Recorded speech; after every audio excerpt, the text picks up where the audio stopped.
ನಲ್ಮೆಯ ವಿದ್ಯಾರ್ಥಿಗಳಿಗೆ ಈ ದಿನದ ತರಗತಿಗೆ ನಿಮ್ಮೆಲ್ಲರೂ ಕೂಡ ಸ್ವಾಗತವನ್ನು ಬಯಸ್ತಾ ಇದ್ದೀನಿ. ನಾವು ಕಳೆದ ತರಗತಿಯಲ್ಲಿ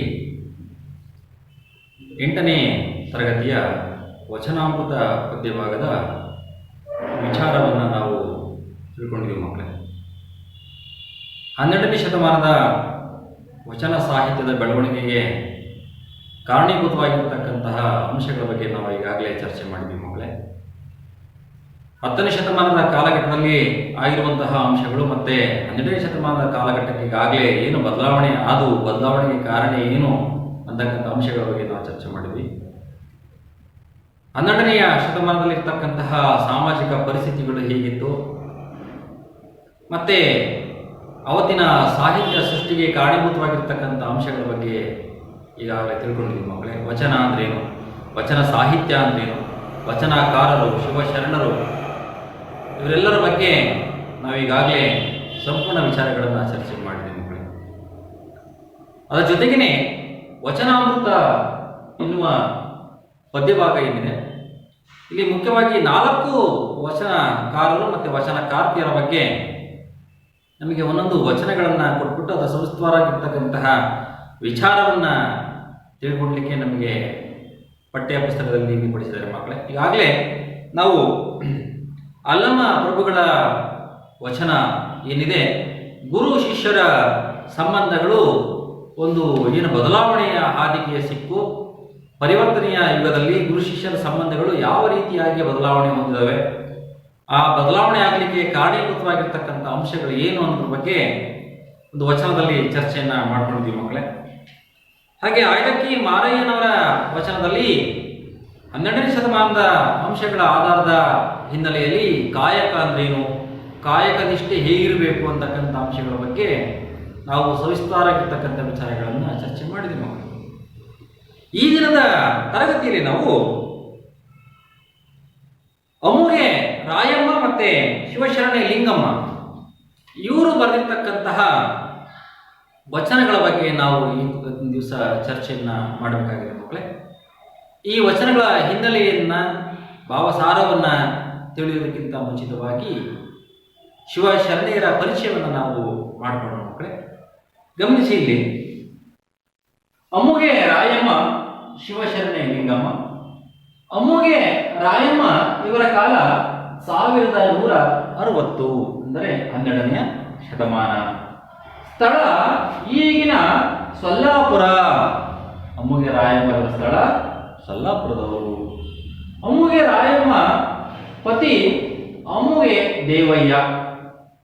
ಅಮುಗೆ ರಾಯಮ್ಮ ಇವರ ಪತಿ ಅಮುಗೆ ದೇವಯ್ಯ. ಇವರು ನೇಯ್ಗೆ ಕಾಯಕವನ್ನ ಮಾಡ್ತಾ ಇದ್ರು. ಬಟ್ಟೆಯನ್ನ ನೇಯುವ ಕಾಯಕದಲ್ಲಿ ಇವರು ತಲ್ಲೀನರಾಗಿದ್ರು.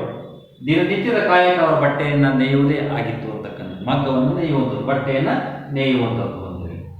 ಹಾಗೆ ಅಮುಗೆ ರಾಯಮ್ಮ ಇವರ ಅಂಕಿತ ಅಮುಗೇಶ್ವರ ಅಂತ ಹೇಳಿ ತನ್ನ ಇಡೀ ವಚನವನ್ನ ಅಮುಗೇಶ್ವರ ಎಂಬ ಅಂಕಿತದಲ್ಲಿ ತನ್ನ ವಚನಗಳನ್ನ ಬರೆದಿದ್ದಾರೆ. ಯಾರಂದ್ರೆ ಅಮುಗೆ ರಾಯಮ್ಮನವರು. ಹಾಗೆ ಇನ್ನೋರ್ವ ಶಿವಶರಣೆ ಲಿಂಗಮ್ಮ ಅಂತ ಹೇಳಿ. ಶಿವಶರಣ ಲಿಂಗಮ್ಮ ಇವರ ಕಾಲ ಸುಮಾರು 1160 ಅಂತಾನೆ ನಮಗೆ ಇಲ್ಲಿ ಸಾಹಿತ್ಯ ಹಿನ್ನೆಲೆಯಲ್ಲಿ ತಿಳಿಸ್ಕೊಟ್ಟಿದ್ದಾರೆ. ಇವರು ಮೂಲತಃ ಕ್ಷೌರಿಕ ವೃತ್ತಿಯನ್ನ ಮಾಡುವಂಥವರು. ಕ್ಷೌರಿಕ ವೃತ್ತಿಯಲ್ಲಿ ಕಾಯಕವನ್ನ ಮಾಡುವಂಥವರು. ಹಡಪದ ಅಪ್ಪಣ್ಣ ಇವರ ಪತಿ. ಹಡಪದ ಅಪ್ಪಣ್ಣ ಧರ್ಮಪತ್ನಿಯೇ ಶಿವಶರಣೆ ಲಿಂಗಮ್ಮ. ಶಿವಶರಣ ಲಿಂಗಮ್ಮ ಇವರ ಅಂಕಿತ ನಾಮ ಅಪ್ಪಣ್ಣ ಪ್ರಿಯ ಚನ್ನಬಸವಣ್ಣ. ಅಪ್ಪಣ್ಣ ಪ್ರಿಯ ಚನ್ನಬಸವಣ್ಣ ಇವರ ಅಂಕಿತದಲ್ಲಿಯೇ ತನ್ನ ಇಡೀ ವಚನಗಳನ್ನ ನಾವು ನೋಡ್ಬೋದು ಮಕ್ಕಳೇ. ಹಾಗೆ ಮುಖ್ಯವಾಗಿ ಈ ದಿನದ ತರಗತಿಯಲ್ಲಿ ನಾವು ಏನೆಲ್ಲ ಅಂಶಗಳನ್ನ ನಾವು ಕಲಿಲಿಕ್ಕೆ ಹೊರಟಿದ್ದೀವಿ, ಕಲಿತಾ ಇದ್ದೀವಿ, ಚರ್ಚಿಸೋಣ ಅಂತ ಅನ್ನುವ ವಿಚಾರವನ್ನು ನಾವು ನೋಡೋದಾದ್ರೆ, ಇಲ್ಲಿ ಕಲಿಕಾಂಶಗಳನ್ನ ಗಮನಿಸಿ. ಇಲ್ಲಿ ಮಾನವ ಅರಿವು, ಆಚಾರ, ಜ್ಞಾನ, ಚಾರಿತ್ರ್ಯ ಇವುಗಳನ್ನ ಹೊಂದಬೇಕು. ಹೊಂದಾಗ ಮಾತ್ರ ಅಂತಹ ಮನುಷ್ಯ ಜೀವ ಇರ್ತಕ್ಕಂತಹ ಪ್ರಾಣಿಗೂ ಮತ್ತು ಜೀವ ಇಲ್ಲದೆ ಇರತಕ್ಕಂತಹ ಪಶು ಪಕ್ಷಿಗಳಿಗೆ ಇರತಕ್ಕಂತಹ ವ್ಯತ್ಯಾಸವನ್ನು ನಾವು ಗಮನಿಸಿದಾಗ ಆ ಅರಿವು, ಜ್ಞಾನ, ಚಾರಿತ್ರ್ಯ ಇವುಗಳನ್ನೆಲ್ಲ ಯಾರು ಹೊಂದಿರ್ತಾನೋ ಅವನು ಸಂಪೂರ್ಣವಾಗಿರ್ತಕ್ಕಂಥ ಮನುಷ್ಯ ಅಂತೇಳಿ ಅನಿಸ್ಕೋತಾನೆ. ಇಲ್ಲ ಅಂತಂದ್ರೆ ಅವನು ಜೀವ ಇಲ್ಲದೆ ಇರತಕ್ಕಂತಹ ಒಂದು ನಿರ್ಜೀವನಾಗಿ ಅವನು ಇದ್ದು ಇಲ್ಲದ ಹಾಗೆ ಸಮಾಜದಲ್ಲಿ ಇರಬೇಕಾಗತ್ತೆ ಅಂತಕ್ಕಂಥ ವಿಚಾರವನ್ನ ನಾವು ಇವತ್ತು ದಿವಸ ತಿಳ್ಕೊಳ್ಳೋಣ ಮಕ್ಕಳೇ.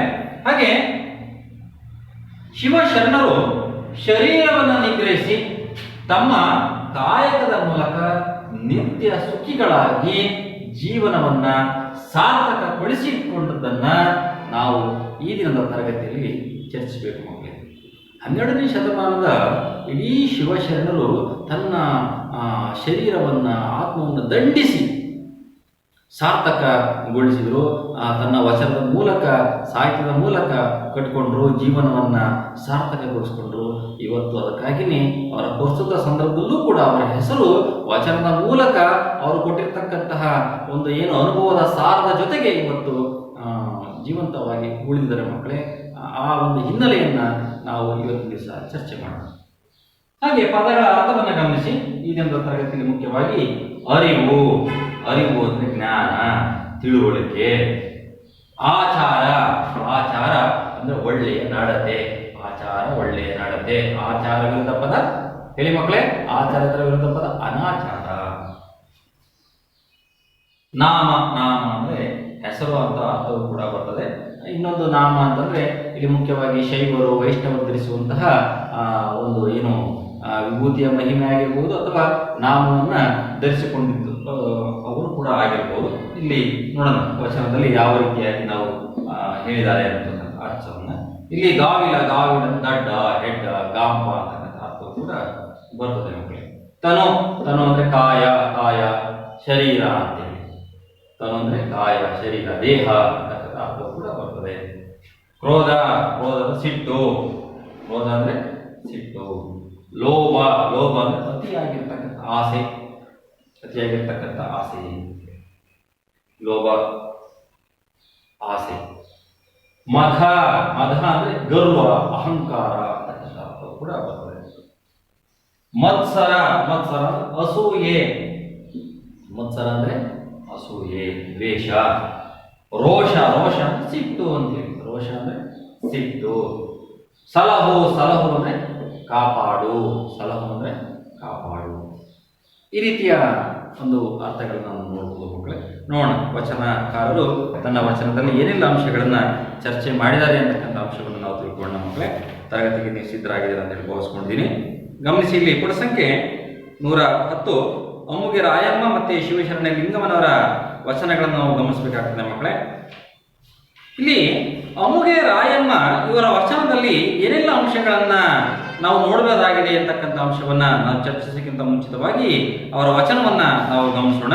ನೋಡಿ, ಅಮ್ಮುಗೆ ರಾಯಮ್ಮನವರ ವಚನವನ್ನು ಗಮನಿಸಿ ನೀವು. ಕಾಗೆಯ ಮರಿ ಕೋಗಿಲೆಯಾಗಬಲ್ಲುದೇ, ಆಡಿನ ಮರಿ ಆನೆಯಾಗಬಲ್ಲುದೇ, ಸೀಳು ನಾಯಿ ಸಿಂಹದ ಮರಿಯಾಗಬಲ್ಲುದೇ, ಅರಿವು ಆಚಾರ ಸಮ್ಯ ಜ್ಞಾನವನ್ನರಿಯದೆ ನಾಮವ ಹೊತ್ತುಕೊಂಡು ತಿರುಗುವ ಗಾವಿಲರ ಮುಖವ ನೋಡಲಾಗದು ಅಮುಗೇಶ್ವರ.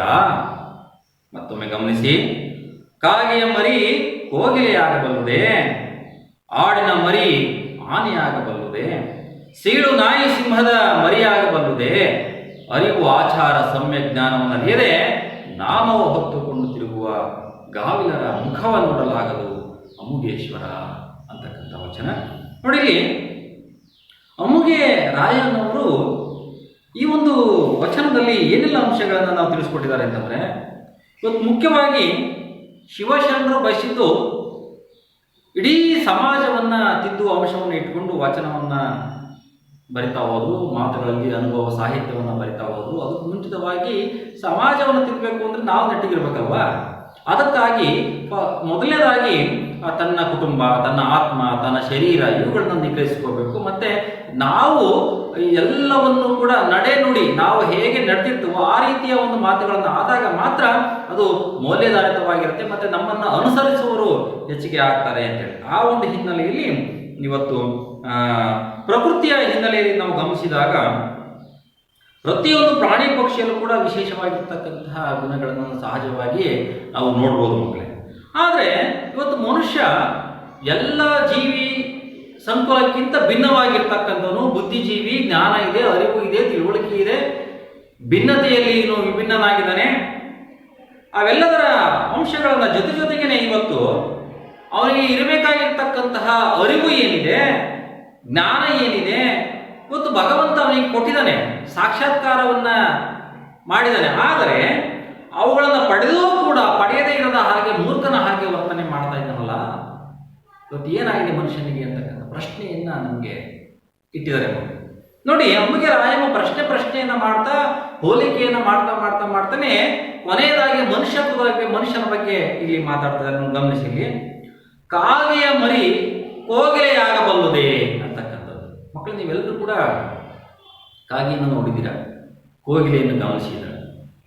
ಕಾಗೆ ಕಪ್ಪಗೆ ಇರುತ್ತೆ, ಕೋಗಿಲೆಯೂ ಕೂಡ ಕಪ್ಪಗೆ ಇರುತ್ತೆ. ಆದರೆ ಧ್ವನಿಯ ವ್ಯತ್ಯಾಸವನ್ನು ಗಮನಿಸಿದಾಗ ಕಾಗೆಯ ಧ್ವನಿ ಮತ್ತೆ ಕೋಗಿಲೆಯ ಧ್ವನಿ, ಕಾಗೆಯ ಧ್ವನಿ ಕರ್ಕಶವಾಗಿರ್ತದೆ, ಕೋಗಿಲೆಯ ಧ್ವನಿ ಇಂಪಾಗಿರ್ತದೆ ಅಂತೇಳಿ, ಇಂಪಾದ ಧ್ವನಿಯ ಮೂಲಕ ನಾವು ಕಾಗೆಯ ಮರಿಯನ್ನ ಮತ್ತೆ ಕೋಗಿಲೆಯ ಮರಿಯನ್ನ ನಾವು ವ್ಯತ್ಯಾಸವನ್ನು ನಾವು ಗಮನಿಸಬಹುದು.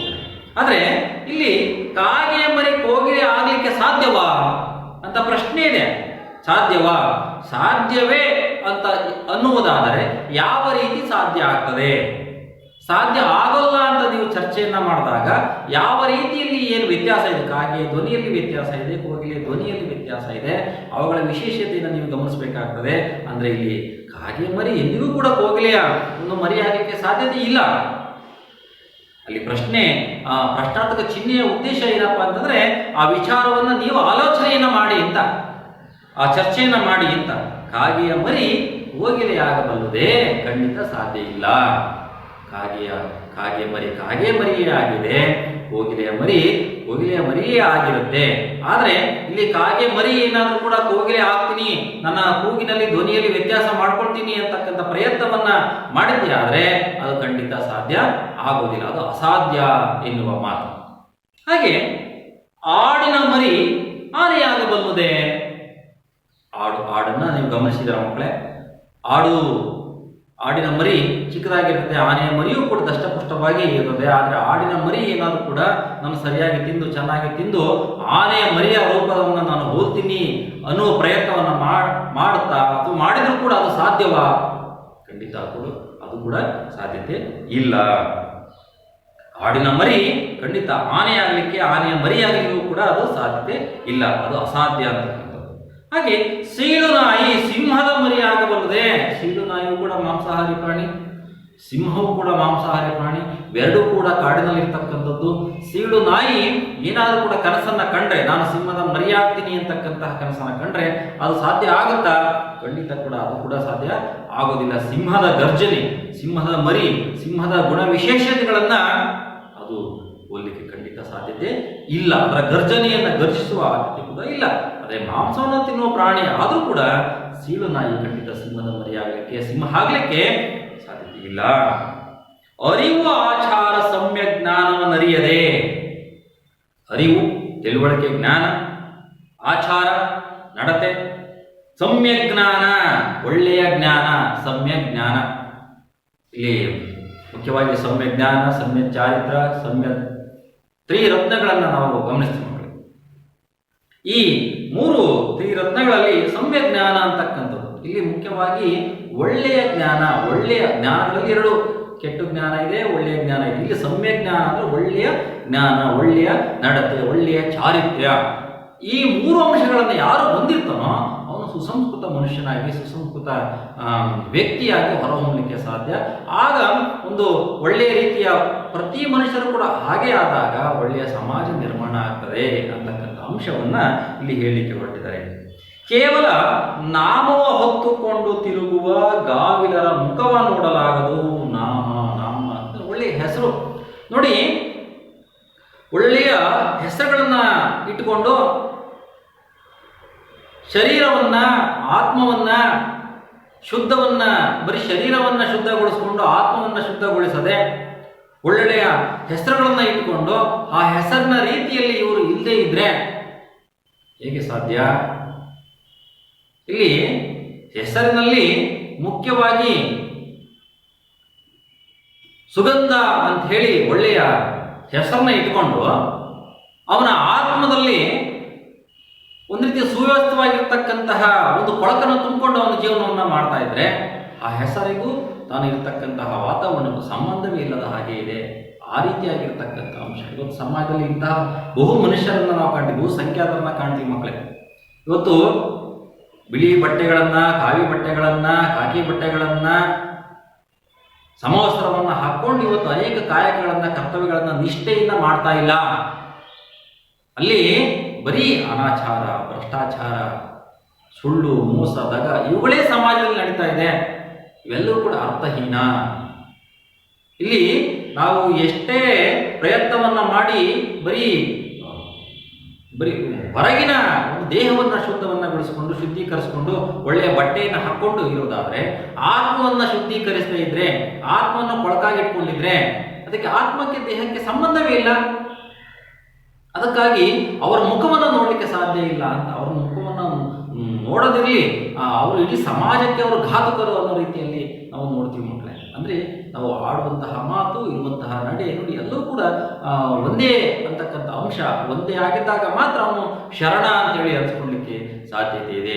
ಇವತ್ತು ಕೇವಲ ಶೈವ ಪಂಥಿಯವರು ವಿಭೂತಿನ ಧರಿಸ್ಕೊಂಡು, ವೈಷ್ಣವ ಪಂಥಿಯವರು ನಾಮವನ್ನು ಹಾಕ್ಕೊಂಡು, ಇನ್ಯಾವುದೋ ಧರ್ಮದವರು ಮತ್ತೇನೋ ಹಾಕ್ಕೊಂಡು ಬರೀ ಕೇವಲ ಈ ರೀತಿಯಾಗಿ ತಿರುಗುವಂತಹ ಸಮಾಜದಲ್ಲಿರ್ತಕ್ಕಂಥ ಮನುಷ್ಯರ ಸಂಖ್ಯೆ ಹೆಚ್ಚಿಗೆ ಆಗಿದೆ.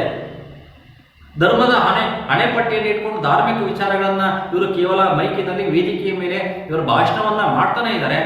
ಆದರೆ ಅವರು ಶುದ್ಧವಾಗಿದ್ದಾರ ಅನ್ನೋ ಪ್ರಶ್ನೆಯನ್ನು ಹಾಕೋಬೇಕು ಅವರು ಫಸ್ಟು. ಮೊದಲನೇದಾಗಿ ಅವರು ಪ್ರಶ್ನೆನ ಹಾಕೊಂಡು ಆ ರೀತಿಯಾಗಿ ನಾವು ಜೀವನವನ್ನ, ನನ್ನ ನಡೆಯನ್ನ ನಾನು ಅನುಸರಿಸ್ತಾ ಇದ್ದೀನಿ ಅನ್ನೋದಾದರೆ ಅವರು ನುಡಿಯಲ್ಲಿ ಹೇಳ. ಆದರೆ ಇಲ್ಲಿ ಮುಖ್ಯವಾಗಿ ನಡೆಯೂ ಇಲ್ಲ, ಇಲ್ಲಿ ನುಡಿಯೂ ಇಲ್ಲ ಅಂದಾಗ ಅವರ ಮಾತು ವ್ಯರ್ಥಹೀನ. ಇಲ್ಲಿ ಮುಖ್ಯವಾಗಿ ಅದಕ್ಕಾಗಿಯೇ ಅವರು ಹೋಲಿಕೆಯನ್ನು ಕೊಡ್ತಾ ಇದ್ದಾರೆ. ಕಾಗೆಯ ಮರಿ ಮತ್ತು ಕೋಗಿಲೆಯ ಮರಿಗೂ, ಆಡಿನ ಮರಿ ಮತ್ತು ಆನೆಯ ಮರಿಗೂ, ಸೀಳು ನಾಯಿ ಮತ್ತು ಸಿಂಹದ ಮರಿಗೂ. ಯಾವತ್ತೂ ಕೂಡ ಇಲ್ಲಿ ಕಾಗೆ, ಆನೆ, ಸೀಳು ನಾಯಿಗಳು ಕೋಗಿಲೆ, ಆನೆ ಮತ್ತೆ ಸಿಂಹ ಆಗಲಿಕ್ಕೆ ಖಂಡಿತ ಸಾಧ್ಯ ಹೇಗೆ ಇಲ್ಲವೋ ಅದೇ ರೀತಿಯಾಗಿ ಒಂದು ಕೆಲವೊಂದು ಹುಟ್ಟು ಗುಣಗಳನ್ನ ಎಷ್ಟೇ ದೊಡ್ಡರಾದರೂ ಕೂಡ ಅವು ಸುಟ್ಟು ಹೋಗಲ್ವಂತೆ. ಅವುಗಳನ್ನ ಆತ್ಮವನ್ನ, ಶರೀರವನ್ನು ನಿಗ್ರಹಿಸಿಕೊಂಡೇ ಅವುಗಳನ್ನ ಬದಲಾವಣೆಯನ್ನ ಮಾಡ್ಕೋಬೇಕಾಗ್ತದೆ. ಆ ಒಂದು ವಿಚಾರದ ಹಿನ್ನೆಲೆಯಲ್ಲಿ ಅಮ್ಮಗೆ ರಾಯಮ್ಮ ಏನ್ ಹೇಳ್ತಾರೆ ಅಂತಂದ್ರೆ, ಇಲ್ಲಿ ಕೇವಲ ಹೆಸರಿನ ಜೊತೆಗೇನೆ ಒಳ್ಳೊಳ್ಳೆ ಹೆಸರುಗಳನ್ನ ಇಟ್ಕೊಂಡು ಮತ್ತೆ ಒಳ್ಳೆಯ ಬಟ್ಟೆಯನ್ನ ಹಾಕೊಂಡು ಬರೀ ಹೊರನೋಟಕ್ಕೆ ಅವರು ಚೆನ್ನಾಗಿ ಕಾಣ್ತಾ ಇದ್ರೆ ತನ್ನ ಆತ್ಮ, ಒಳ ಮನಸ್ಸು ಇವುಗಳಲ್ಲಿ ಇವರು ಬದಲಾವಣೆಯನ್ನ ಮಾಡ್ಕೊಳ್ದೇನೆ ಅವರು ಸಮಾಜದಲ್ಲಿ ಬರೀ ವೇದಿಕೆ ಮೇಲೆ ಭಾಷಣಗಳನ್ನ ಮಾಡುವಂಥದ್ದು ಮತ್ತೆ ಹೊರಗಿನ ವಿಚಾರದಲ್ಲಿ ಒಳ್ಳೆಯ ಮಾತುಗಳನ್ನ ಆಡ್ತಾನೆ ಅವರು ಸ್ವಾರ್ಥಪೂರ್ವವಾಗಿರ್ತಕ್ಕಂತಹ ಜೀವನವನ್ನ ಮಾಡ್ತಾ ಇದ್ರೆ ಅದು ವ್ಯರ್ಥ. ಅಂಥವರನ್ನು ನಾವು ನೋಡ್ಲಿಕ್ಕೆ ಸಾಧ್ಯ ಇಲ್ಲ.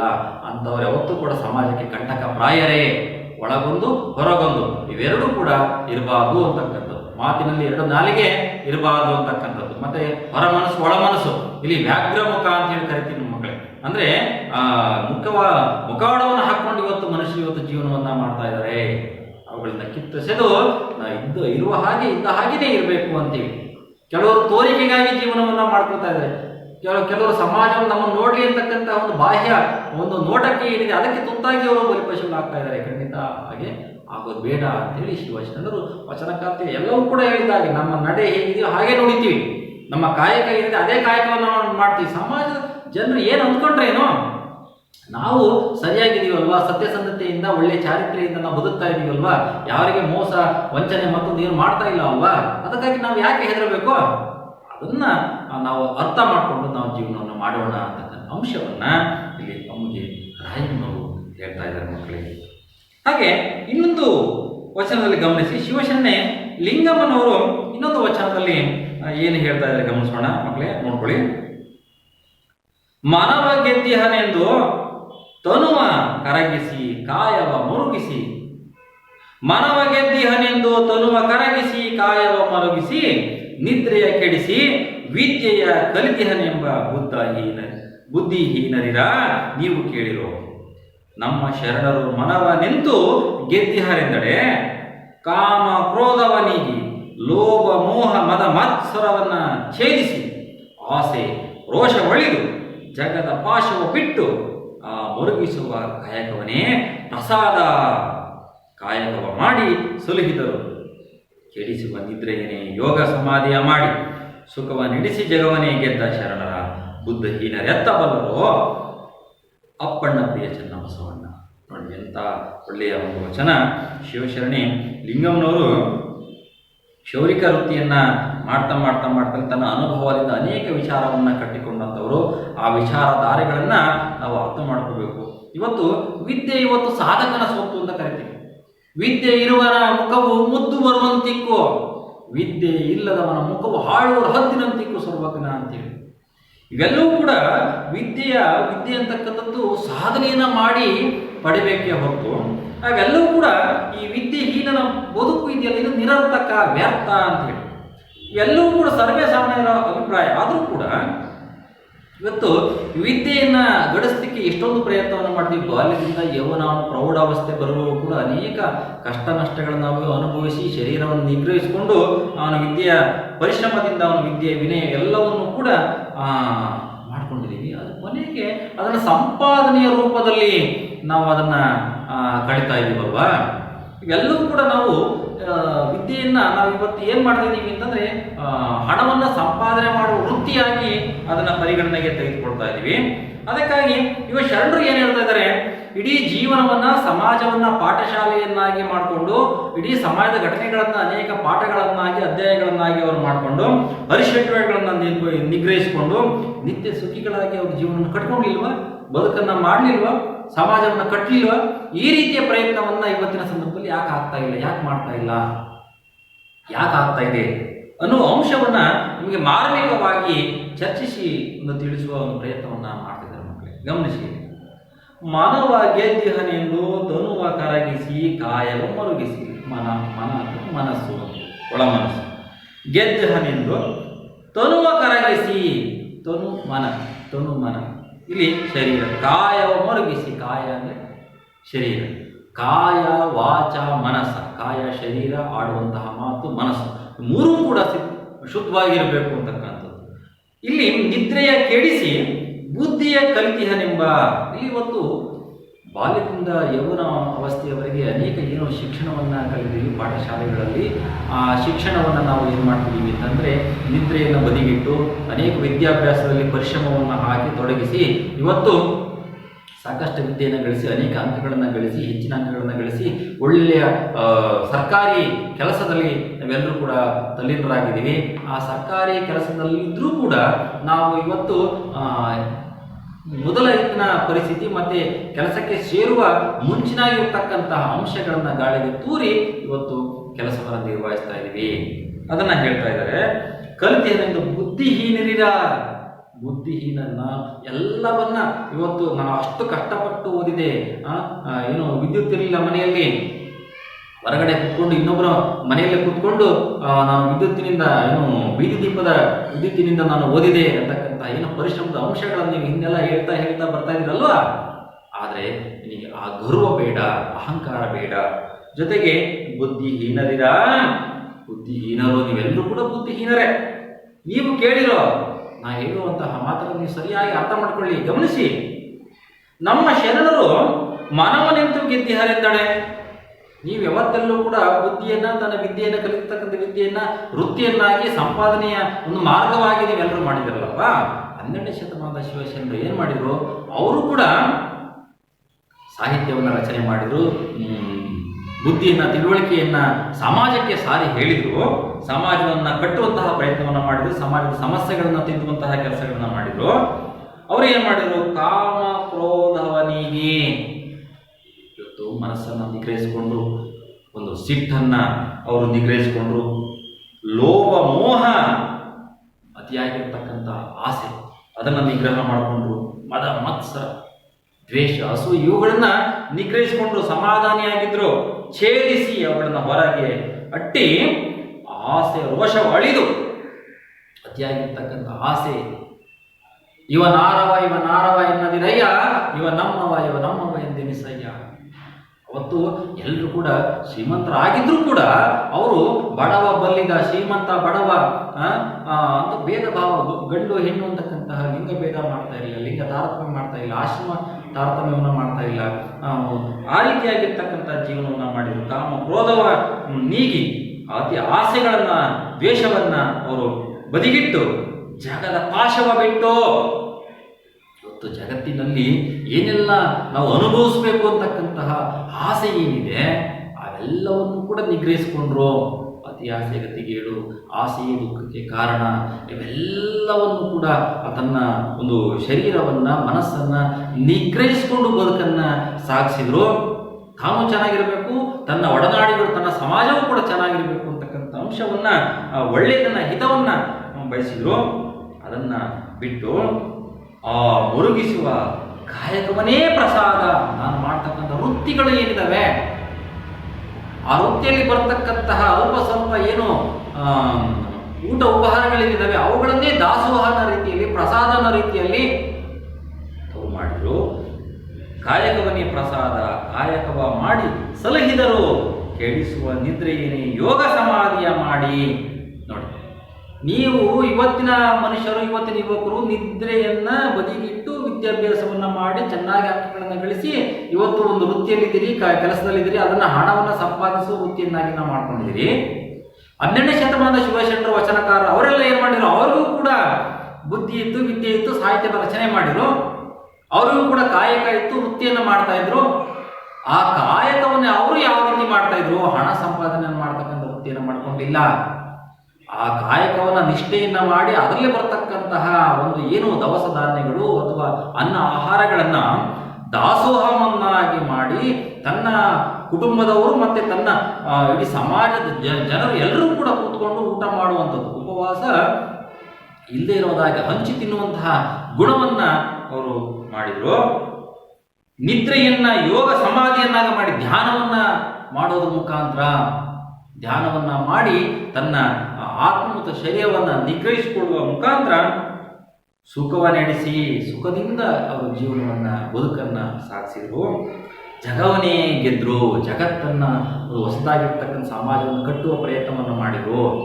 ತನ್ನ ಕಾಯ, ವಾಚ, ಮನಸ್ಸ ಇವರು ಶುದ್ಧತೆಯಿಂದ ಇದ್ದು ಹೇಳುವ ತನ್ನ ನಡೆ ನುಡಿಯಲ್ಲಿ ಹೇಳುವ ಮೂಲಕ ಇಡೀ ಸಮಾಜವನ್ನು ಬದಲಾವಣೆಯನ್ನ ಮಾಡ್ತಾನೆ ಬಂದರು. ಇದು ಶರಣರ ಶಕ್ತಿ, 12ನೇ ಶತಮಾನದ ಶಿವಶರಣರ ಶಕ್ತಿ. ಬುದ್ಧಿಹೀನರೆಂತ ಬಲ್ಲರೋ ಇವತ್ತಿನ ಜನರು, ಅದು ನಿಮ್ಗೆ ಗೊತ್ತಿದೆಯಾ? ಅದನ್ನು ತಿಳ್ಕೊಳ್ಳಿ. ಅದನ್ನು ತಿಳ್ಕೊಂಡು ಹಿಂದೆ ಹೇಗೆ ಶಿವಶರಣರು ಹಾಕಿಕೊಟ್ಟಂತಹ ಮಾರ್ಗದರ್ಶನ ಏನಿದೆ, ದಾರಿ ಏನಿದೆ, ಅದರ ಕಡೆಗೆ ಅದನ್ನು ತಿಳ್ಕೊಂಡು ಇವತ್ತು ಕೂಡ ಆ ರೀತಿಯಲ್ಲಿ ನೀವು ಬದುಕಿ ಇವತ್ತು ಮುಂದಿನ ಒಂದು ದಿನಮಾನಗಳಲ್ಲಿ ನಿಮ್ಮ ಹೆಸರು ನಾಂದಿಯಾಗಿರ್ತದೆ. ಹೊಸ ಸಮಾಜವನ್ನು ಕಟ್ಟುವ ಪ್ರಯತ್ನವನ್ನು ಮಾಡಿ ವ್ಯರ್ಥ ಕಾಲಹರಣವನ್ನು ಮಾಡಬೇಡಿ. ನೀವು ಮಾಡ್ತಕ್ಕಂಥ ಕಾಯಕವನ್ನು ಶುದ್ಧ ಕಾಯಕವನ್ನು ಹಣ ಸಂಪಾದನೆ ವೃತ್ತಿಯನ್ನಾಗಿ ಮಾಡಬೇಡಿ. ಭ್ರಷ್ಟಾಚಾರದಿಂದ ಇವತ್ತು ಬದುಕಬೇಡಿ. ಇರುವ ಕಾಯಕದಲ್ಲಿಯೇ ನೀವು ಬಂದಷ್ಟಕ್ಕಂತಹ ಒಂದು ಹಣದಲ್ಲಿಯೇ ನೀವು ಜೀವನವನ್ನು ಸುಖವಾಗಿ ನೀವು ಮಾಡಿ ಅಂತಕ್ಕಂಥ ಅಂಶವನ್ನು ನಿಮಗೆ ಶರಣೆ ಲಿಂಗಮ್ಮನವರು ತಿಳಿಸ್ಕೊಟ್ಟಿದ್ದಾರೆ. ಹಾಗಾಗಿ ಅಮ್ಮಿಗೆ ರಾಯಮ್ಮ ಮತ್ತು ಶಿವಶರಣೆ ಲಿಂಗಮ್ಮ ಈ ಇಬ್ಬರ ವಚನಕಾರ್ತಿಯರ ವಚನದ ಮುಖ್ಯ ಸಾರ ಏನಪ್ಪ ಅಂತಂದರೆ, ಇವತ್ತಿನ ಸಮಾಜ ಮತ್ತು ಅಂದಿನ ಸಮಾಜ ಇವೆರಡರ ನಡುವೆ ಇರತಕ್ಕಂತಹ ತೌಲನಿಕ ಅಂಶಗಳನ್ನು ಇವತ್ತು ನೋಡ್ತಾ ಇದ್ದೀವಿ. ಇವತ್ತು ಮನುಷ್ಯನಾಗಿ ಇಲ್ಲ, ಪ್ರಾಣಿಗಳ ರೀತಿ, ಮೃಗಗಳ ರೀತಿ ವರ್ತನೆಯನ್ನು ಮಾಡ್ತಾ ಇದ್ದಾನೆ. ಮತ್ತೆ ನನ್ನ ಕಾಯ, ವಾಚ, ಮನಸ್ಸಿನಿಂದ ಶುದ್ಧತೆ ಇಲ್ಲ, ಮುಖವಾಡವನ್ನು ಹಾಕೊಂಡು ಬದುಕನ್ನು ಸಾಗಿಸ್ತಾ ಇದ್ದಾನೆ. ಇವತ್ತು ಇಡೀ ಅವನ ಬುದ್ಧಿಯನ್ನು ಕಲಿತಕ್ಕಂಥದ್ದು ಎಲ್ಲವನ್ನು ಕೂಡ ಹಣ ಸಂಪಾದನೆಯನ್ನು ವೃತ್ತಿಯನ್ನಾಗಿ ಮಾಡ್ಕೊಂಡಿದ್ದಾನೆ. ಕಾಯಕದ ನಿಷ್ಠೆ ಇಲ್ಲ, ಭ್ರಷ್ಟಾಚಾರ ಇವತ್ತು ಎದ್ದು ಕಾಣ್ತಾ ಇದೆ. ಅದು ಸಮಾಜದ ಸಮಸ್ಯೆಯಾಗಿಯೇ ಇದೆ.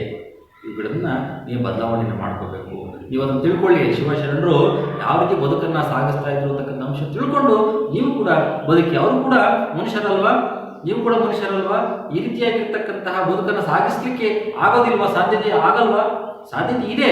ನೀವು ಆ ಸಾಧ್ಯತೆಯನ್ನು ಮಾಡ್ಕೋಬೇಕು ಅಷ್ಟೇ ಅಂತಕ್ಕಂಥ ವಿಚಾರವನ್ನು ನಮಗೆ ತಿಳಿಸ್ಕೊಟ್ಟಿದ್ದಾರೆ ಮಕ್ಕಳೇ.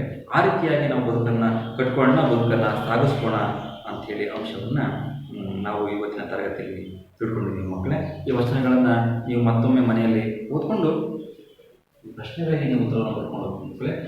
ಇನ್ನು 12ನೇ ಶತಮಾನದ ಸಾಕಷ್ಟು ವಚನಕಾರರಿದ್ದಾರೆ ಮಕ್ಕಳೇ. ಅಂತಹ ವಚನಗಳನ್ನು ನೀವು ಸಂಗ್ರಹಿಸ್ಕೋಬೇಕು.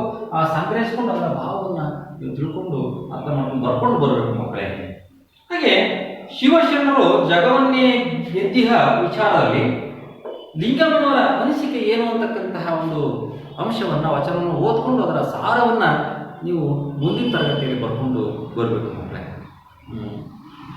ಇಲ್ಲಿ ಸಾಕಷ್ಟು ಭಾಷಾಭ್ಯಾಸದಲ್ಲಿ ಪ್ರಶ್ನೆಗಳಿವೆ. ಆ ಪ್ರಶ್ನೆಗಳಿಗೆ ಉತ್ತರವನ್ನು ಹುಡುಕಿ ಬರ್ಕೊಂಡು ಬನ್ನಿ ಅಂತ ಹೇಳ್ತಾ ಇವತ್ತಿನ ದಿನದ ತರಗತಿಯನ್ನು ಇಲ್ಲಿಗೆ ಮುಕ್ತಾಯ ಮಾಡ್ತಾ ಇದ್ದೀವಿ. ಮುಂದಿನ ದಿನದ ತರಗತಿಯಲ್ಲಿ ಮತ್ತೊಂದು ಹೊಸ ಅಧ್ಯಾಯ ಮತ್ತೆ ಒಂದಿಗೆ ಭೇಟಿಯಾಗೋಣ. ಧನ್ಯವಾದಗಳು. ಗುರುವೇ ಶಿಷ್ಯನಿಗೆ ನಮಸ್ಕಾರವನ್ನು ಮಾಡಿ ಬುದ್ಧಿಯನ್ನು ಹೇಳುವಂಥ ವಿದ್ಯೆಯನ್ನು ಕಳಿಸುವಂಥ ಕಾಲ ಬಂದಿದೆ ಅಂತ ಅಲ್ಲಮ ಪ್ರಭುಗಳು ವ್ಯಂಗ್ಯವಾಗಿ ಹೇಳ್ತಾರೆ. ಕಾಯಕದಲ್ಲಿ ನಿರತನಾದವನು ಯಾವುದನ್ನು ಮರೆಯಬೇಕು? ಕಾಯಕದಲ್ಲಿ ನಿರತನಾದವನು ಗುರುದರ್ಶನವಾದರೂ ಸರಿ, ಲಿಂಗ ಪೂಜೆಯಾದರೂ ಸರಿ ಮರೆಯಬೇಕು ಅಂತ.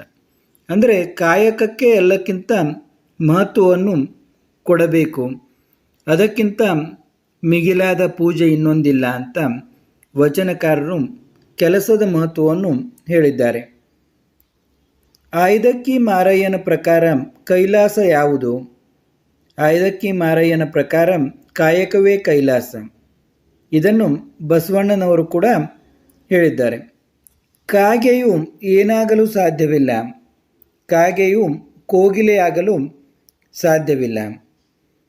ಯಾರ ಮುಖವನ್ನು ನೋಡಲಾಗದು? ಅರಿವು ಆಚಾರ ಸಮ್ಯಕ್ ಜ್ಞಾನವರಿಯದೆ, ಸಮ್ಯಕ್ ಅಥವಾ ಸಮ್ಯ ಜ್ಞಾನ ಅಂತ ನಿಮ್ಮ ಪುಸ್ತಕದಲ್ಲಿ ಕೊಟ್ಟಿದ್ದಾರೆ. ಸಮ್ಯ ಜ್ಞಾನ ಅಂತ ಕೂಡ ನೀವು ಬರಿಬೋದು. ಸಮ್ಯ ಜ್ಞಾನವರಿಯದೆ ಕೇವಲ ನಾಮವ ಹೊತ್ತುಕೊಂಡು ತಿರುಗುವ ಮೂರ್ಖರ, ಅಂದರೆ ಗಾವಿಲರ, ವಚನದಲ್ಲಿ ಉಪಯೋಗಿಸಿರುವಂಥ ಪದ ಗಾವಿಲರ. ಗಾವಿಲ ಅಂದರೆ ಮೂರ್ಖ, ಮೂರ್ಖರ ಮುಖವ ನೋಡಲಾಗದು. ಇಲ್ಲಿ ಕೊಟ್ಟಿದ್ದಾರೆ ನೋಡ್ರಿ, ಸಮ್ಯ ಜ್ಞಾನ ಅಂತಂದರೆ ಸುಜ್ಞಾನ, ಒಳ್ಳೆಯ ಜ್ಞಾನ ಅಂತ. ಜೈನ ಧರ್ಮದ ರತ್ನತ್ರಯಗಳು ಸಮ್ಯ ಜ್ಞಾನ, ಸಮ್ಯಕ್ ದರ್ಶನ, ಸಮ್ಯಕ್ ಚಾರಿತ್ರ ಅಂತ. ನಿಮ್ಮ ಪುಸ್ತಕದಲ್ಲಿ ಸಮ್ಯ ಜ್ಞಾನ ಅಂತ ಉಪಯೋಗ ಮಾಡಿದ್ದಾರೆ. ಕೆಲವೊಂದು ಕಡೆ ಸಮ್ಯಕ್ ಜ್ಞಾನ, ಸಮ್ಯಕ್ ದರ್ಶನ, ಸಮ್ಯಕ್ ಚಾರಿತ್ರ್ಯ ಅಂತ ಉಪಯೋಗ ಮಾಡಲಾಗಿದೆ. ಶರಣರ ಕೆಡಿಸುವ ನಿದ್ದೆಯನ್ನು ಹೇಗೆ ಗೆದ್ದಿದ್ದಾರೆ? ಯೋಗ ಸಮಾಧಿಯ ಮಾಡಿ ಶರಣರು ಕೆಡಿಸುವ ನಿದ್ದೆಯನ್ನು ಗೆದ್ದಿದ್ದಾರೆ. ಅಂದರೆ ನಿದ್ದೆಯನ್ನು ಯೋಗ ಸಮಾಧಿಯ ಮಾಡಿ ಗೆದ್ದಿದ್ದಾರೆ ಅಂತ ವಚನಕಾರರು ಹೇಳ್ತಾರೆ. ಕೊಟ್ಟಿರುವ ಪ್ರಶ್ನೆಗಳಿಗೆ 3-4 ವಾಕ್ಯಗಳಲ್ಲಿ ಉತ್ತರಿಸಿರಿ. ಶ್ರೀ ಗುರುವು ಶಿಷ್ಯರಿಗೆ ಬುದ್ಧಿ ಕಲಿಸುವುದು ಕಾಲಕಟ್ಟಳೆಗೆ ಹೇಗೆ ಒಳಪಟ್ಟಿದೆ? ವಿವರಿಸಿರಿ. ಈಗ ನೋಡಿ, ಕಾಲಕ್ಕೆ ತಕ್ಕಂತೆ ಗುರು ಶಿಷ್ಯರ ಸಂಬಂಧ ಕೂಡ ಬೇರೆ ಬೇರೆ ಆಗ್ತಾ ಇದೆ. ಅದನ್ನು ಇಲ್ಲಿ ಅಲ್ಲಮ ಪ್ರಭುಗಳು ಹೇಳ್ತಾರೆ. ಶ್ರೀ ಗುರುವು ಶಿಷ್ಯರಿಗೆ ಬುದ್ಧಿ ಕಲಿಸುವುದು ಕಾಲಕಟ್ಟಳೆಗೆ ಒಳಪಟ್ಟಿದೆ. ಹೇಗೆಂದರೆ ಕೃತಯುಗದಲ್ಲಿ ಶಿಷ್ಯರಿಗೆ ಬಡಿದು ಬುದ್ಧಿ ಕಲಿಸುತ್ತಿದ್ದರು, ತ್ರೇತಾಯುಗದಲ್ಲಿ ಬೈದು ಬುದ್ಧಿ ಕಲಿಸುತ್ತಿದ್ದರು, ದ್ವಾಪರ ಯುಗದಲ್ಲಿ ಗದರಿಸಿ ಬುದ್ಧಿ ಕಲಿಸುತ್ತಿದ್ದರು, ಕಲಿಯುಗದಲ್ಲಿ ವಂದಿಸಿ ಬುದ್ಧಿ ಕಲಿಸುತ್ತಿದ್ದಾರೆ ಅಂತ. ಅಂದರೆ ಕಲಿಯುಗದಲ್ಲಿ ಗುರುವೇ ಶಿಷ್ಯರಿಗೆ ನಮಸ್ಕಾರ ಮಾಡಿ ವಿದ್ಯೆಯನ್ನು ಕಲಿಸುವಂಥ ಪರಿಸ್ಥಿತಿ ಬಂದಿದೆ ಅಂತ ಅಲ್ಲಮ ಪ್ರಭುಗಳು ವ್ಯಂಗ್ಯವಾಗಿ ಹೇಳ್ತಾರೆ. ಆಯ್ದಕ್ಕಿ ಮಾರಯ್ಯನು ಕಾಯಕದ ಮಹತ್ವವನ್ನು ಹೇಗೆ ನಿರೂಪಿಸಿದ್ದಾನೆ? ವಚನಕಾರ ಮಾರಯ್ಯ ಹೇಳುವಂತೆ ನಾವು ನಮ್ಮ ಕಾಯಕದಲ್ಲಿ ನಿರತರಾಗಿದ್ದಾಗ ಗುರುದರ್ಶನವಾದರೂ ಸರಿ, ಅದರ ಕಡೆಗೆ ಗಮನ ಕೊಡದೆ ಕಾಯಕದಲ್ಲಿ ನಿರತರಾಗಬೇಕು. ಲಿಂಗ ಪೂಜೆಯಾದರೂ ಸರಿ, ಮಾಡುವ ಕಾಯಕವನ್ನು ಪೂರ್ಣಗೊಳಿಸಿ ನಂತರ ಪೂಜೆಗೆ ಹೋಗಬೇಕು. ಒಂದು ವೇಳೆ ಜಂಗಮರು ಬಂದಿದ್ದರೂ ಸರಿ, ಋಣ ತೀರಿಸಬೇಕಿದ್ದರೂ ಕಾರ್ಯವನ್ನು ನಿಷ್ಠೆಯಿಂದ ಪೂರ್ಣಗೊಳಿಸಿಯೇ ಜಂಗಮರ ಸೇವೆಗೆ ತೊಡಗಬೇಕು. ಆಗ ಮಾತ್ರ ಕಾಯಕವೇ ಕೈಲಾಸ ಎಂದು ಐದಕ್ಕಿ ಮಾರಯ್ಯನು ಕಾಯಕದ ಮಹತ್ವವನ್ನು ನಿರೂಪಿಸಿದ್ದಾನೆ.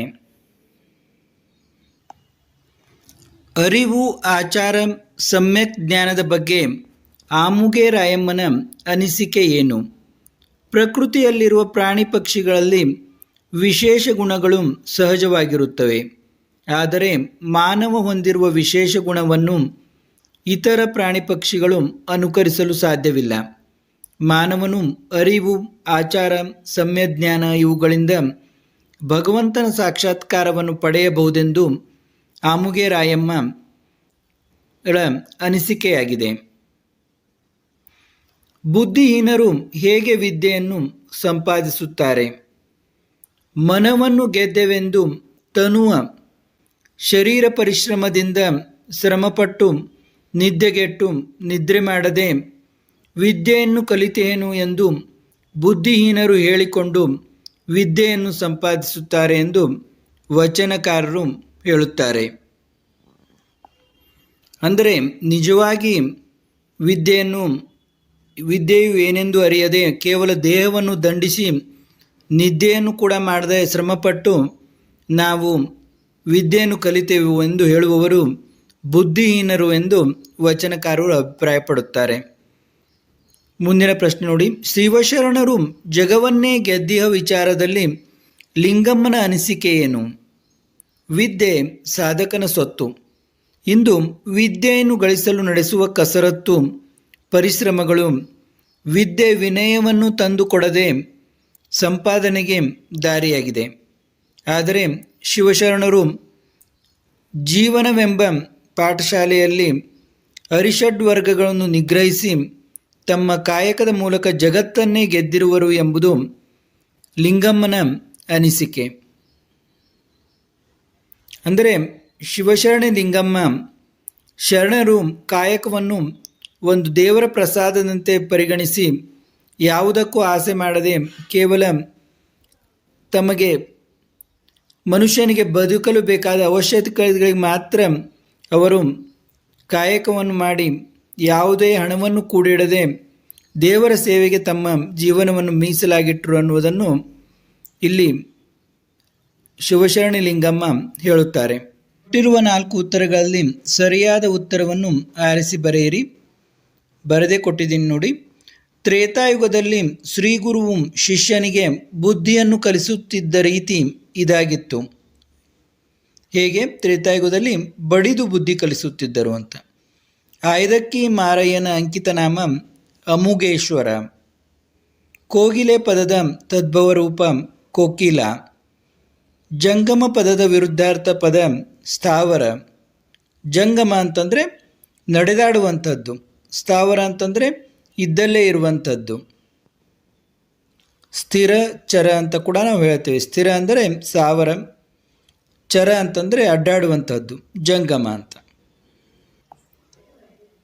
ತನುವ ಕರಗಿಸಿ ಕಾರ್ಯ ಮುಗಿಸಿ ವಿದ್ಯೆಯನ್ನು ಕಲಿತಿಹ ಬುದ್ಧಿಹೀನರು. ಅಂದರೆ ಶರೀರವನ್ನು ದಂಡಿಸಿ ವಿದ್ಯೆಯನ್ನು ಕಲಿತೇವೆ ಎಂದು ತಿಳಿದುಕೊಂಡವರು ಬುದ್ಧಿಹೀನರು ಅಂತ ಶರಣರು ಹೇಳ್ತಾರೆ. ಇಲ್ಲಿ ನೋಡಿ, ಊದಲ್ಲಿ ಗುಂಪಿಗೆ ಸೇರಿದ ಪದಗಳನ್ನು ಆಯ್ದು ಬರೆಯಲಿಕ್ಕೆ ಹೇಳಿದ್ದಾರೆ. ನಿಮ್ಮ 8-10 ಪದಗಳ ಪ್ರಶ್ನೋತ್ತರವನ್ನು ಮತ್ತು ಸಂದರ್ಭದೊಡನೆ ಸ್ವಾರಸ್ಯವನ್ನು ನಂತರದಲ್ಲಿ ಕೊಟ್ಟಿದ್ದೇನೆ, ಅದನ್ನು ನೋಡಿ. ಗುಂಪಿಗೆ ಸೇರಿದ ಪದಗಳನ್ನು ಆಯ್ದು ಬರೆಯಿರಿ. ಆನೆ, ಗಜ, ಹಯ, ಕರಿ. ಇಲ್ಲಿ ನೋಡಿ, ಆನೆ, ಗಜ, ಕರಿ ಇವು 3 ಒಂದೇ ಆಗಿದೆ. ಅಂದರೆ ಆನೆಗೇನೆ ಗಜ, ಕರಿ ಅಂತ ಕೂಡ ನಾವು ಹೇಳ್ತೀವಿ. ಇನ್ನು ಹಯ ಅಂತಂದರೆ ಕುದುರೆ, ಆದ ಕಾರಣ ಇದು ಬೇರೆ ಪದ, ಗುಂಪಿಗೆ ಸೇರಿದ ಪದ. ಬಸವಣ್ಣ, ಕನಕದಾಸರು, ಅಲ್ಲಮಪ್ರಭು, ಆಮುಗೆ ರಾಯಮ್ಮ. ಈಗ ನೋಡಿ, ಬಸವಣ್ಣ, ಅಲ್ಲಮಪ್ರಭು ಮತ್ತು ಆಮುಗೆ ರಾಯಮ್ಮ ಇವರು ವಚನಕಾರರು. ಕನಕದಾಸರು, ದಾಸರು ಇವರು ಕೀರ್ತನೆಗಳನ್ನು ಹಾಡಿದ್ದಾರೆ. ಆದ ಕಾರಣ ಕನಕದಾಸರು ಇದು ಗುಂಪಿಗೆ ಸೇರಿದ ಪದ. ಇನ್ನು ಕಾಮ, ಕ್ರೋಧ, ಧನ, ಲೋಭ ಇವು ಕಾಮ, ಕ್ರೋಧ, ಲೋಭ ಇವೆಲ್ಲ ಅರಿಷಡ್ ವರ್ಗಗಳಲ್ಲಿ ಬರ್ತಾವೆ. ಕಾಮ, ಕ್ರೋಧ, ಲೋಭ, ಮೋಹ, ಮದ, ಮಾತ್ಸರ್ಯ ಇವು 6 ಅರಿಷಡ್ ವರ್ಗಗಳು. ಧನ ಇದೊಂದು ಗುಂಪಿಗೆ ಸೇರಿದ ಪದವಾಗಿ ಬಂದಿದೆ ಇಲ್ಲಿ. ತನು, ದೇಹ, ಮಾಯ, ಕಾಯ. ಇಲ್ಲಿ ನೋಡಿ, ತನು, ದೇಹ, ಕಾಯ ಇವೆಲ್ಲ ಶರೀರಕ್ಕೆ ಸಂಬಂಧಿಸಿಪಟ್ಟ, ಶರೀರ ಅನ್ನುವ ಅರ್ಥ ಕೊಡುವಂತಹ ಪದಗಳು. ತನು, ದೇಹ, ಕಾಯ ಅಂದರೆ ಶರೀರ. ಮಾಯ ಅನ್ನೋದು ಇಲ್ಲಿ ಗುಂಪಿಗೆ ಸೇರದ ಪದ. ಇನ್ನು ನಿಮ್ಮ 8-10 ವಾಕ್ಯಗಳನ್ನು, ಪ್ರಶ್ನೋತ್ತರಗಳನ್ನು ಮತ್ತು ಸಂದರ್ಭದೊಡನೆ ಸ್ಪಷ್ಟೀಕರಣದ ಉತ್ತರಗಳನ್ನು ನೋಡೋಣ. ಕೊಟ್ಟಿರುವ ಪ್ರಶ್ನೆಗೆ 8-10 ವಾಕ್ಯಗಳಲ್ಲಿ ಉತ್ತರಿಸಿರಿ. ವಚನಾಮೃತದಲ್ಲಿ ವ್ಯಕ್ತವಾಗಿರುವ ಕಾಯಕ ತತ್ವದ ಮಹತ್ವವನ್ನು ವಿವರಿಸಿರಿ. ಐದಕ್ಕಿ ಮಾರಯ್ಯ ತನ್ನ ವಚನದಲ್ಲಿ ಎಂತಹ ಪರಿಸ್ಥಿತಿ ಬಂದರೂ ಕಾಯಕವನ್ನು ಮಾಡಬೇಕು, ಕಾಯಕ ಮಾಡಿ ಬದುಕಬೇಕು, ಹಣವನ್ನು ಕೂಡಿಡಬಾರದು, ನಾವು ಕಾಯಕದಲ್ಲಿ ನಿರತರಾಗಿದ್ದಾಗ ಗುರು ಬಂದರೂ ಕೂಡ ಅದರ ಕಡೆಗೆ ಗಮನ ಕೊಡದೆ ಕಾಯಕದಲ್ಲಿ ನಿರತರಾಗಬೇಕು, ಜಂಗಮ ಬಂದರೂ ಸಹ ನಾವು ನಮ್ಮ ಕಾರ್ಯವನ್ನು ನಿಷ್ಠೆಯಿಂದ ಪೂರ್ಣಗೊಳಿಸಿ ಅನಂತರ ಜಂಗಮರ ಸೇವೆಗೆ ತೊಡಗಬೇಕು. ಏಕೆಂದರೆ ಕಾಯಕವೇ ಕೈಲಾಸ ಎಂದು ಶರಣರು ಹೇಳಿದ್ದಾರೆ ಎಂದು ಬಸವಣ್ಣನವರು ಹೇಳಿದ ಕಾಯಕದ ಮಹತ್ವವನ್ನು ಐದಕ್ಕಿ ಮಾರಯ್ಯನು ತನ್ನ ವಚನಗಳಲ್ಲಿ ವ್ಯಕ್ತಪಡಿಸಿದ್ದಾನೆ. ಶಿವಶರಣೆ ಲಿಂಗಮ್ಮ ಶರಣರು ಅರಿಷಡ್ ವರ್ಗಗಳನ್ನು ನಿಗ್ರಹಿಸಿ ತಮ್ಮ ಕಾಯಕದ ಮೂಲಕ ಜಗತ್ತನ್ನೇ ಗೆದ್ದರು, ಜೀವನವನ್ನು ಸಾರ್ಥಕಗೊಳಿಸಿದರು ಎಂದು ಹೇಳಿದ್ದಾಳೆ.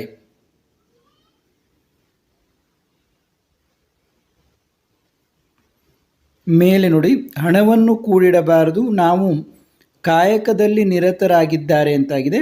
ಕಾಯಕದಲ್ಲಿ ನಿರತರಾಗಿದ್ದಾಗ ಅಂತ ಆಗಬೇಕು, ರೇ ಅನ್ನೋದು ಗ ಆಗಬೇಕು. ಕಾಯಕದಲ್ಲಿ ನಿರತರಾಗಿದ್ದಾಗ ಗುರು ಬಂದರೂ ಕೂಡ ಅವರ ಕಡೆಗೆ ಗಮನ ಕೊಡದೆ ಕಾಯಕದಲ್ಲಿ ನಿರತರಾಗಬೇಕು ಅಂತ.